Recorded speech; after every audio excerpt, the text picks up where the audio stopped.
تصور کریں 12 برس کی عمر کا ایک بچہ ایک دیو قامت جنگلی اور بدمست گھوڑے کو قابو میں کر لیتا ہے اور پھر یہی گھوڑا تقریباً ساری زندگی اس بچے کا ساتھی رہتا ہے۔ یہ بچہ بڑا ہو کر الیگزینڈر دی گریٹ یا سکندر اعظم کہلایا اور عہد قدیم کی مشہور ترین شخصیات میں شامل ہوا۔ میرا نام عالیہ نازکی ہے اور آج ہم آپ کو اسی بچے کی یعنی سکندر اعظم کی کہانی سنا رہے ہیں۔ سکندر اعظم کی پیدائش 356 قبل مسیح میں مقدونیہ یا میسیڈونیا میں ہوئی، جو کہ شمالی یونان سے جزیرہ نما بالکان تک پھیلا ہوا علاقہ تھا۔ ان کے والد مقدونیہ کے بادشاہ فلپ دوئم کو ان کے اپنے ہی ایک محافظ نے قتل کر دیا، جس کے بعد بادشاہت کے لیے ہونے والی کشمکش میں 20 سالہ سکندر نے اپنے تمام حریفوں کا صفایا کر دیا اور بادشاہ بن گئے۔ اس کے بعد سکندر اعظم 12 برس تک اقتدار میں رہے۔ انہوں نے اپنی فوجوں کے ساتھ 12,000 میل کا فاتحانہ سفر کیا۔ اس وقت کی سلطنت فارس کے بادشاہ داریوش یا ڈیریس سوئم کو شکست دی اور وسطی ایشیا تک یونانی کلچر کو پھیلا دیا۔ اپنے عروج کے زمانے میں سکندر اعظم کی سلطنت مغرب میں یونان سے لے کر مشرق میں آج کے پاکستان، افغانستان، ایران، عراق اور مصر تک پھیلی ہوئی تھی۔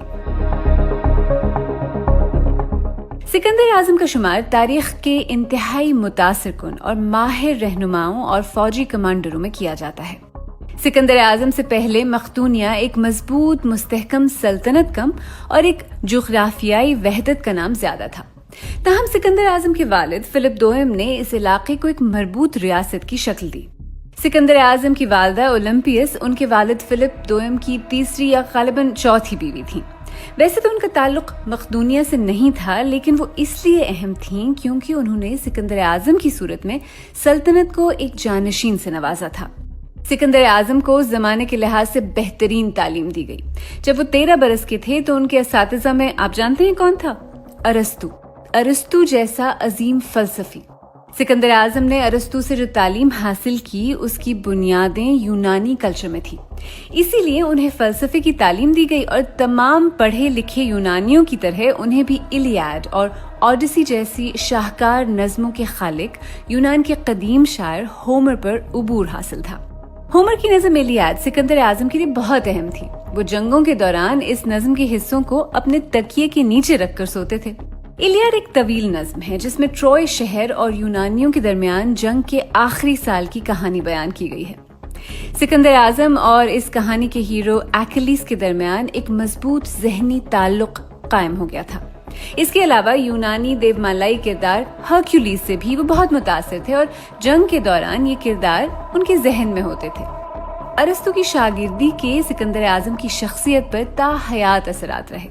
ایک بار سکندر اعظم یونان کے شہر کورنتھ میں مشہور فلسفی ڈایوجنیس سے ملنے اور انہیں خراج تحسین پیش کرنے گئے۔ جب سکندر اعظم وہاں پہنچے تو ڈایوجنیس بیٹھا ہوا تھا۔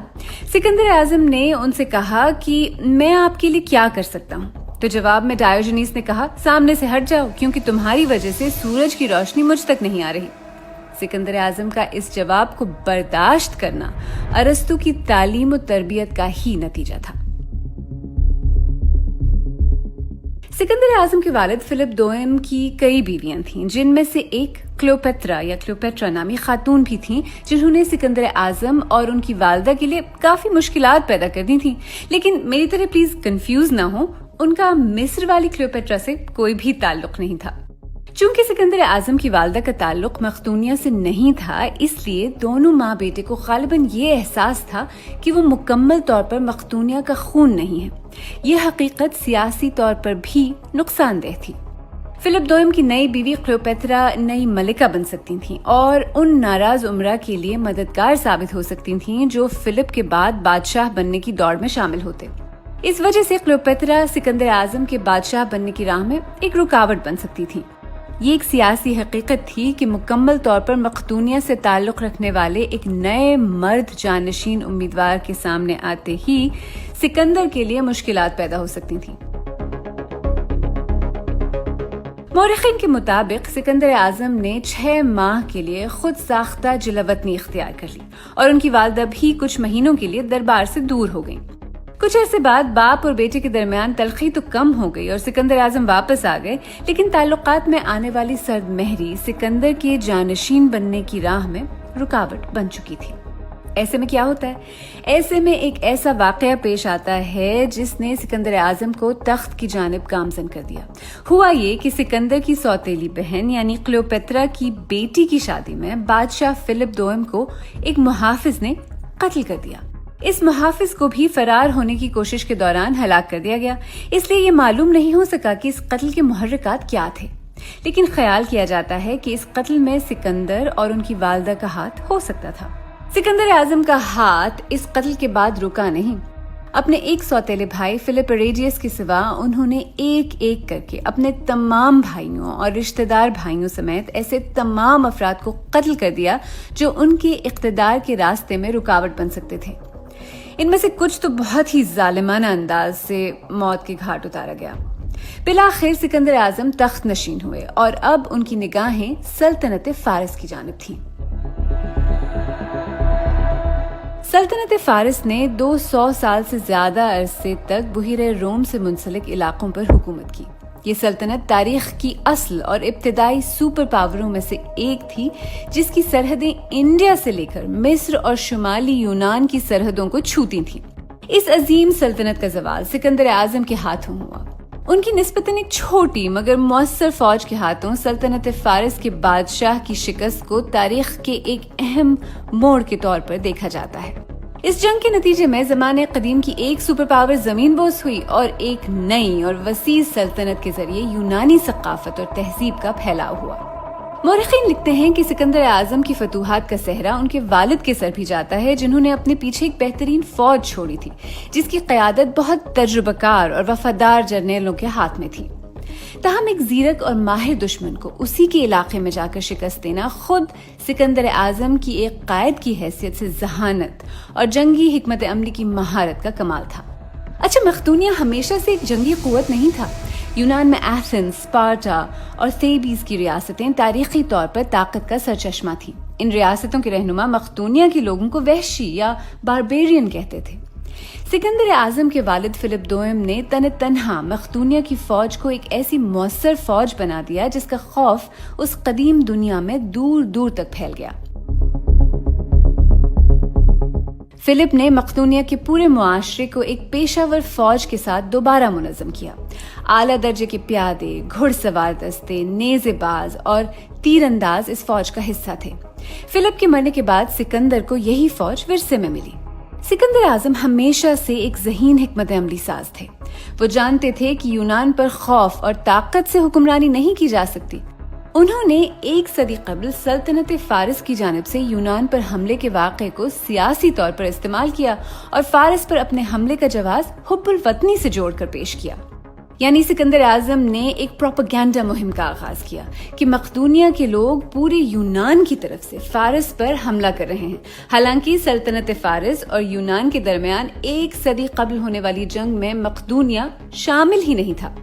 سن 334 قبل مسیح میں سکندر کی فوج سلطنت فارس میں داخل ہوئی۔ سکندر اعظم کی 50,000 کی فوج کو اس وقت کی دنیا کی سب سے بڑی اور تربیت یافتہ فوج کا سامنا تھا۔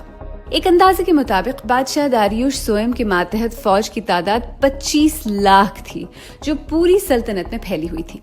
اس فوج کا دل سمجھے جانے والے دستے کو لافانی دستہ کہا جاتا تھا۔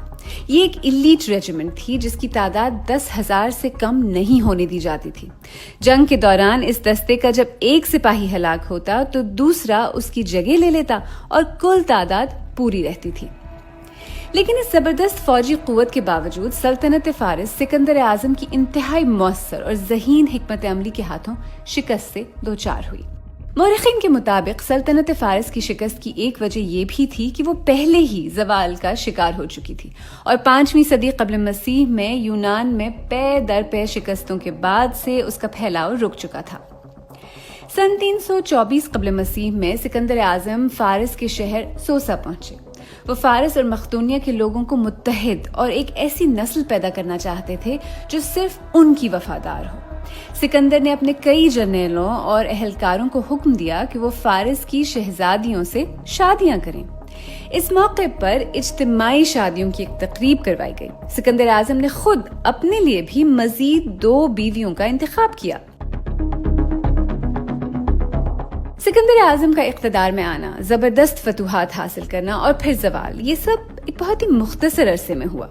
سکندر اعظم کی فتوحات اور شخصیت کے سحر کی وجہ سے قدیم یونانی انہیں ایک عام انسان نہیں بلکہ دیوتا سمجھنے لگے تھے، جبکہ خود سکندر اعظم کو بھی یقین ہو گیا تھا کہ وہ دیوتا ہی ہیں۔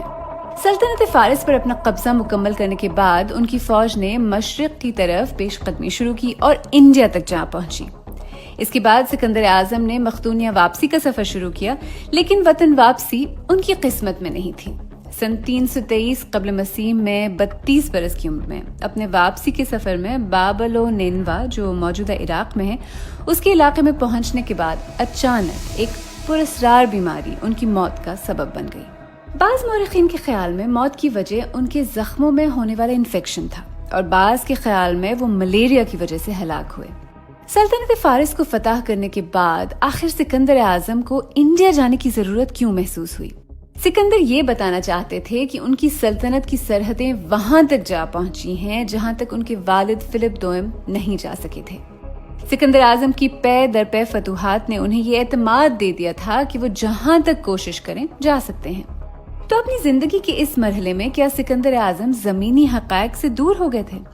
سکندر کی مسلسل فوجی مہمات کے ختم ہونے اور واپس لوٹنے کی 3 بڑی وجوہات تھیں: اپنی فوج کے اندر سے مخالفت، سامان رسد کی سپلائی میں مشکلات، اور علاقے کی سختیاں اور موسم۔